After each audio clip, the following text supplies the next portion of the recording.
Har yili dunyoda 840 mingdan ortiq kishi ishdagi stresslar ortidan vafot etmoqda. Bu Birlashgan Millatlar Tashkiloti tizimidagi tuzilmalardan biri Xalqaro mehnat tashkilotining yangi hisobotida keltirilgan. Ta'kidlanishicha, xodimlarning o'limiga uzoq ish vaqti, ish joyidagi xavfsizlik masalasi, tazyiqlar sabab bo'lmoqda.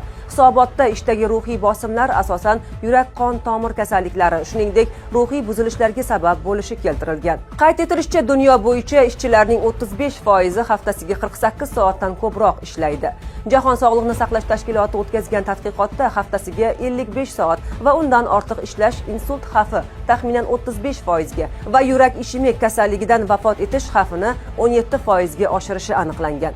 Ish joyidagi bezorlik hamda tazyiq va zo'ravonlikning boshqa shakllari ham jiddiy xavotirga sabab bo'luvchi omillar sifatida qayd etilgan. Xalqaro mehnat tashkiloti vakillari esa ish beruvchilar xodimlarning ruhiy salomatligini ham jismoniy xavfsizlik kabi ustuvor vazifa deb bilishlari shartligini ta'kidlamoqda.